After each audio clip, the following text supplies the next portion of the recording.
And one more thing on that. I'm not saying you need to slow down for all of your runs. Maybe that might be a good idea. I don't know you. I don't know your life.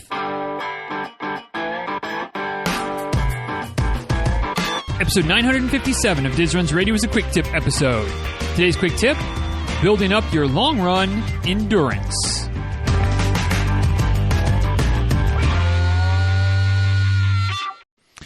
So today, talking about increasing your mileage, specifically the long runs, kind of building up some of that endurance. For a number of factors, that can be a struggle for folks. And maybe it's even more of a struggle. Maybe it's even more difficult when your endurance has fallen off a little bit and you're trying to get it back to where you've been before, to where you've comfortably been before, and you're struggling. And again, there's no shortage of ways that can happen, right? It could be something as simple as, well, not as simple. I guess it's as simple. I don't know. What am I trying to say? It could be something like an injury-related situation, right? Where you're injured for a little while, you got to recover, and during that process, you're not able to probably run at all, let alone able to log your 10s, your 12s, your 15-mile long runs.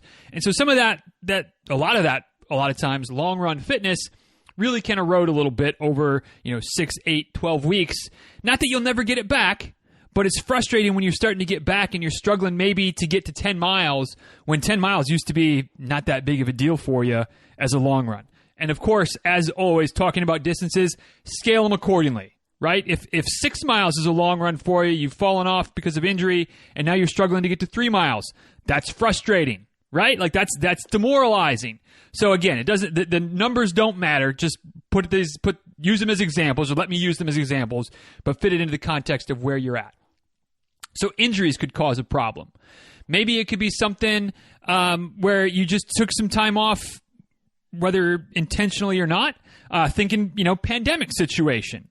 Right? A lot of folks really struggled over the last year and a half to be as consistent as they wanted to be.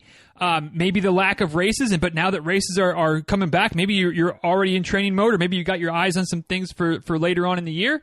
But you're like, all right, I need to start getting back to that half marathon or marathon fitness, and you're really struggling to climb the ladder to increase your mileage. Maybe. Call me crazy, but maybe, as the timeliness of this episode being an early July episode, maybe you're struggling to go longer because of the heat, which, not for nothing, that's a pretty darn good reason to struggle to go longer. And there's a dozen other reasons that you could have, lost some fitness, that you could have just kind of been in a groove, and now you're trying to maybe extend out to a new distance. Maybe you're trying to train for your first marathon this year, and you're having a little bit of a struggle to get past those 10, 12 milers that you've, typically maxed out at, potentially at least maxed out at, training up for your half marathons. The point being that a lot of times climbing the ladder with your mileage, especially with your long runs, sometimes it can go smooth, but a lot of times it can be a little more difficult than it seems like it should be, and it can be a lot more difficult than what it seems like it is on social media, maybe things you've heard me talk about or heard guests of the show talk about, where I never try to do it, but I know that sometimes it happens where, you make things sound more simple than they are, more smooth than it is. Actually a pretty bumpy road, but it's like, I just kind of built my fitness up over time. Like, no, I didn't just build my fitness up over time. There was a series of ups and downs, and sometimes it felt good and sometimes it was misery. If you're in that situation right now, it's pretty easy to be like, God, this sucks. This is miserable. And how come it's so hard to do X right now when I used to do Y? No problem. I've been there.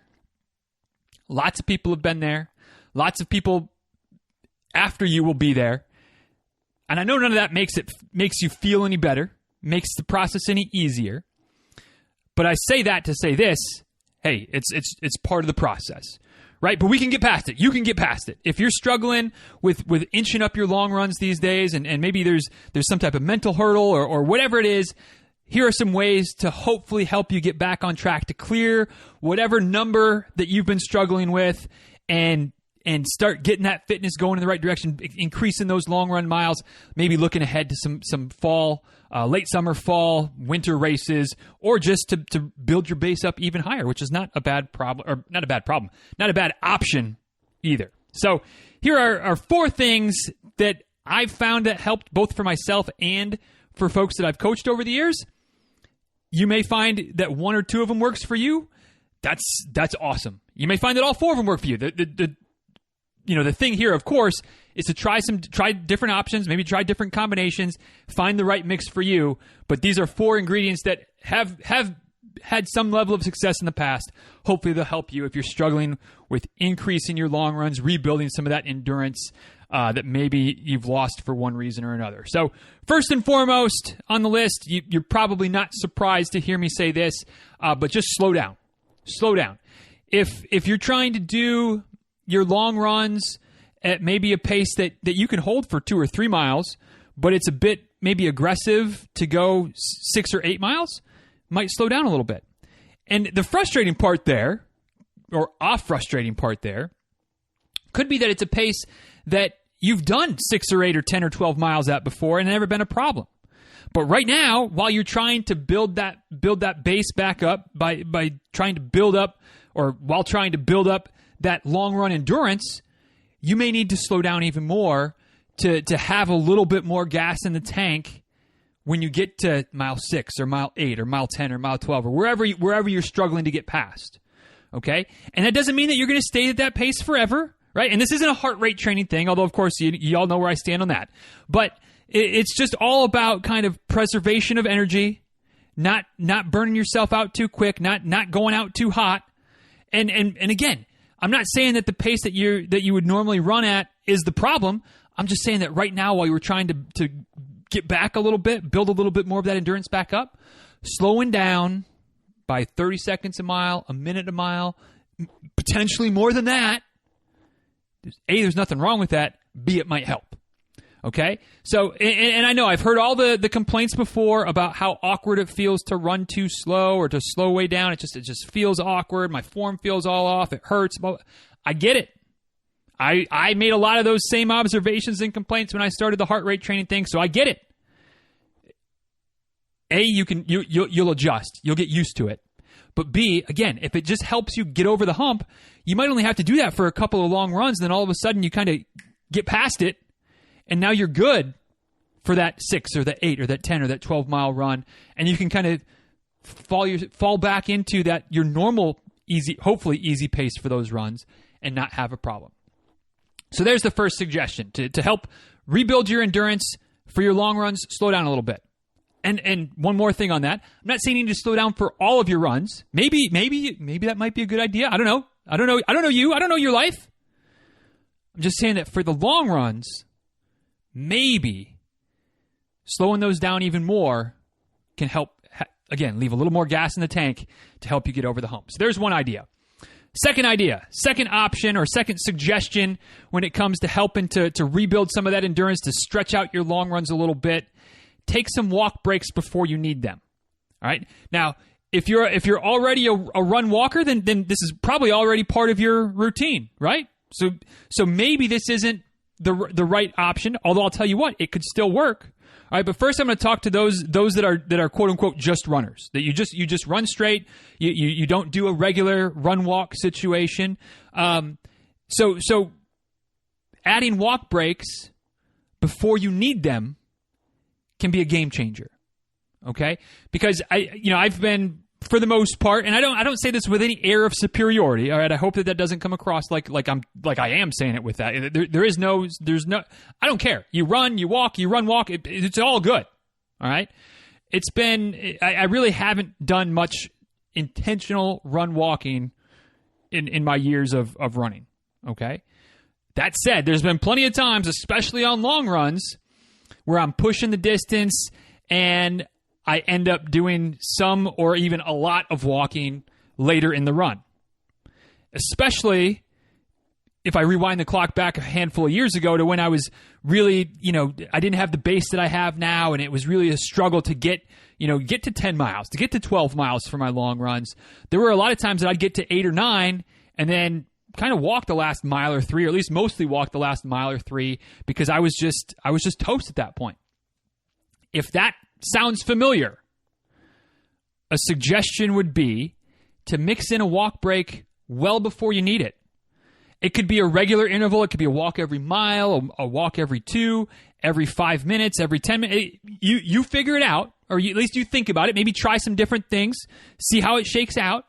But mixing in that walk well before you need it, and it doesn't have to be a long extended walk. It could be a minute, 2 minutes, 30 seconds even, but can be just enough to kind of reset the clock a little bit. Maybe just help you to refill the gas tank a little bit, the metaphorical gas tank, of course. But by not running yourself all the way to E, by not going until you can't go anymore, those short little walk breaks will have a lot more of an impact. They'll have a lot more benefit. So don't be afraid to mix a walk break in here and there, especially if you're extending out those long runs and struggling to do so. Walk early. May or maybe not walk often. It's up to you. But a little bit of walk here and there can make a big difference. Flip side, if you are a run walker, and again, you're getting to that point later in your runs where it's a struggle to keep going, and you're missing more of your run segments than you're making. You're just kind of walking through. Maybe it's a time to think about, at least for your long runs, maybe not for your other runs, but at least for your long runs, to either A, play with your intervals. Maybe you're on and I'm making up numbers, of course, but again, scale it accordingly. Maybe you're on a 5-minute run, 1-minute walk interval, and you're running out of steam towards the latter part of your long runs. Maybe take it down to a 2-1 or a 3-2 or a 4-2. Play with some of those intervals. Maybe you get down to a 1 and a 1 or a 2 and a 2. I don't know. But try some different things where you're walking maybe a little bit more frequently or a little bit longer or both, and see if that doesn't help you, again, get over that hump, get to the end range, to the mileage goal that you have for the day, and feel good doing so. And then once you kind of do that and maybe are successful with that a few times, you can stretch your walk breaks or stretch your run intervals back out to where they were before. Obviously, same thing applies then for the quote-unquote just runners. You get over the hump a few times, you have some successful runs, and then maybe you can walk even less frequently to where you get back to where you are just straight up running through your entire long run. So adding in some walk breaks, that could be helpful. Another idea, another suggestion to help you rebuild some endurance and have some more successful long runs as you start climbing the ladder again. Add some reset points to your run. What do I mean by that? Thank you for asking. A reset point, at least as I'm using it here, could be a couple of things. Maybe I don't know. Depending on what you're struggling with, especially if it's kind of mental, getting over the hump, it could be a time to reset your watch. It could be a time to just stop for a few minutes or reset your watch, but just take like a legit break after a certain point. Maybe at the halfway point, maybe at a third and 2/3. But adding some just breaks to the action. Give you a chance to use the bathroom, maybe. Give you a chance to refill your water, grab a bite to eat or a gel or something like that. Take some nutrition if that's something that you might be needing. But just having a chance to reset, kind of regroup, clear the mind, and then keep going. It can have the effect of basically saying, instead of you doing a 12-mile long run, say, you're doing 3 4-milers or 6 2-milers or 2 6-milers. I mean, obviously you can do the math, right? Hopefully you can do the math. But just kind of having some ways to break it up so that instead of mentally going, all right, I've got to run 12 miles today, and I've been struggling the last month. Anytime I got above 10 miles, anytime I even got close to 10 miles, it's been a real struggle. And oh man, this is going to be tough. And I hope that this week I can break through. I hope that this week I can be successful. If you've had some of those conversations, and again, I think we probably all have, but if you're having those right now, or tuck this one away, and maybe somewhere in the future, if you're having those conversations, potentially breaking it up by going, all I have to do is run 4 miles. You run your 4 miles, all right, and hey, I run 4 miles every single day. Every day during the week that I run, whether it's 3 days a week, 4 days a week, twice a week, whatever, I run 4 miles. No big deal. I can run 4 miles. So you set out to run, you do your 4 miles, all right. Maybe you get back home, maybe you get to a park, wherever your stopping point is, you get there. All right, use the bathroom, reset the watch, potentially, do whatever you need to do to kind of just refresh. Maybe that takes a minute, maybe it takes 5, 10, doesn't matter. Reset. All right, now we're ready to go again. Let's do. What about? Am I going to hem and haw over 8 more miles? No, you're going to go. I got 4 more miles. I can do 4 miles. I've done 4 miles every day that I run during the week. It's 4 miles. No big deal. Set out and go.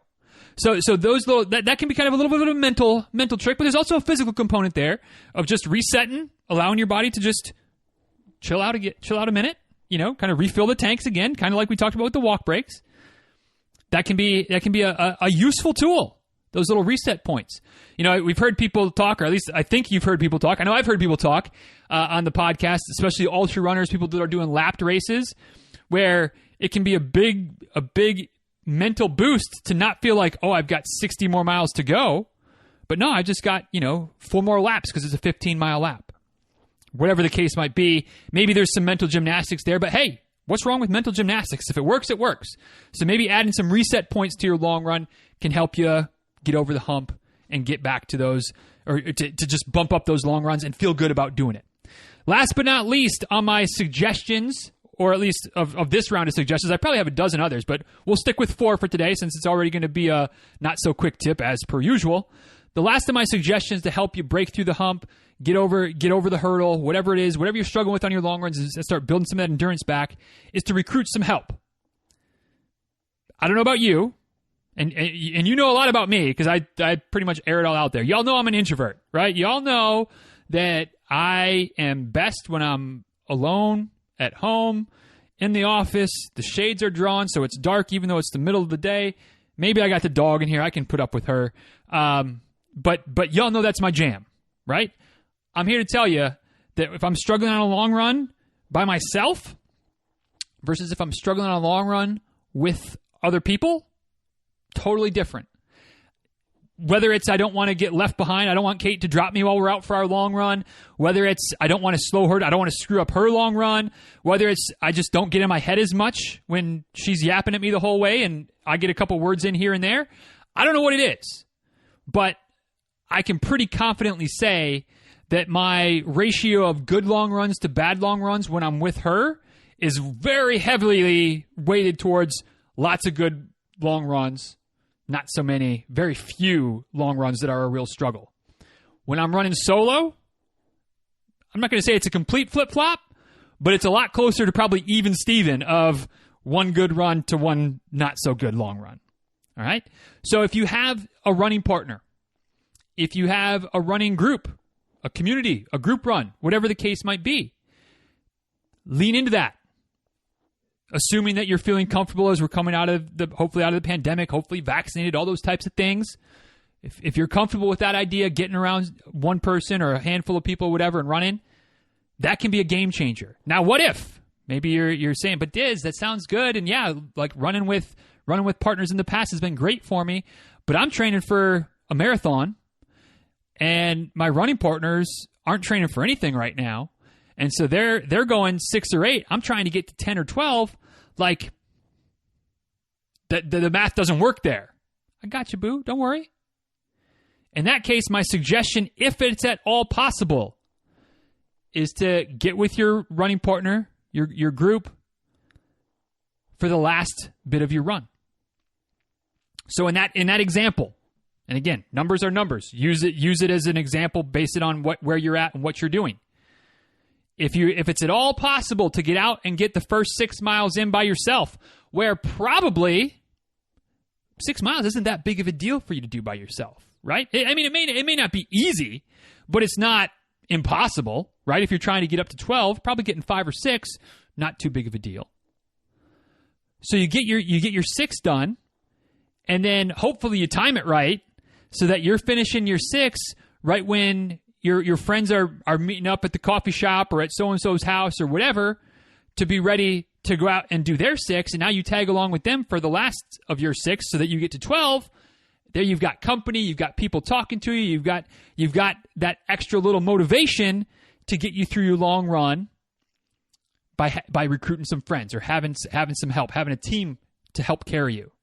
If you can't get out that early, get as many miles in as you can beforehand so that instead of having the full 6 to do by yourself after your friends are done, which I will say it's doable, but that's sometimes can be almost harder because you had friends, you had company for the first 6, and now you got the last 6 completely solo, and you don't have that support anymore, and it's hotter, and you're starting to get tired. Like that, it's doable, but it's tough. So if you can get 3 miles beforehand, then you run your 6, and then you only have 3 solo. Like the more you can get before to where you won't have to run at all, or at least hopefully just a handful of miles afterwards, can really help. Okay? So recruiting some friends, getting a running partner, joining up with the group runs, those types of things can really, really be a game changer. Even for my fellow introverts out there, can really be a game changer when it comes to increasing those long runs and building up that endurance, as we're getting back out of the pandemic, or as you're recovering from an injury, or whatever it is, whatever reason you're trying to build up your long runs and build that endurance back up, or maybe build it up for the first time, that can really help. So there you go. There are 4 suggestions. Slow down for your long runs. Even if you already feel like you're running slower than you need to, slow down even more. If you're struggling, especially if you're struggling to increase your distance. Add in some walk breaks before you need them, and or if you're a run walker, shorten the interval of how much you're running to how much you're walking, so that you'll have a little bit more gas in the tank when you get to the later stages, and hopefully be able to finish your long runs more successfully that way. Add some reset points. Instead of thinking about how far you have to go total, break it up into some chunks that are a little bit more manageable, both mentally and physically. That can make a difference.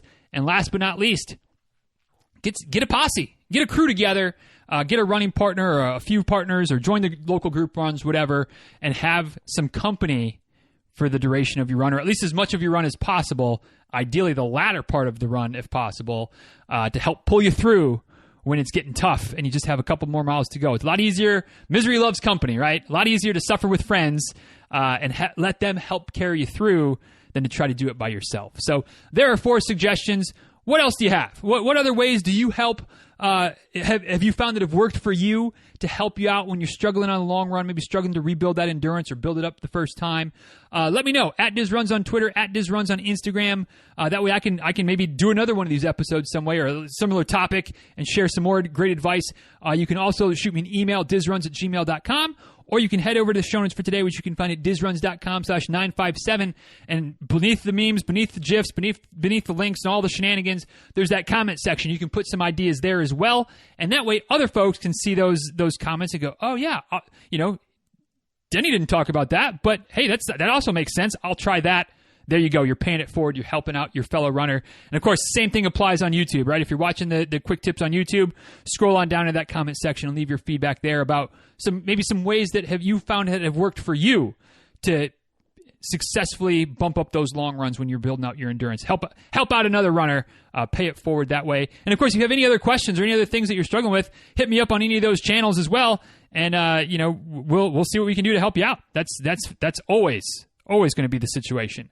Last but not least, before we wrap this one up, thanks again to Head Sweats for letting me be part of the team and for having kind of an affiliate partnership arrangement where we can maybe move some good hats. You step up your hat game a little bit, and I can get a couple shekels to keep things going over here. DizRuns.com/headsweats is the link. DizRuns40 at checkout will save you 40% on anything and everything that you end up throwing in your cart and wanting to take home with you. And with that, we'll go ahead and wrap this one up for today. Another not so quick tip, but thanks for making it through. Hope it was useful. Hope it was helpful. That's always the thing that we hope for the most. And until next time, y'all, please be well. Take good care. Thanks again for listening, and we'll talk soon. All right. See ya.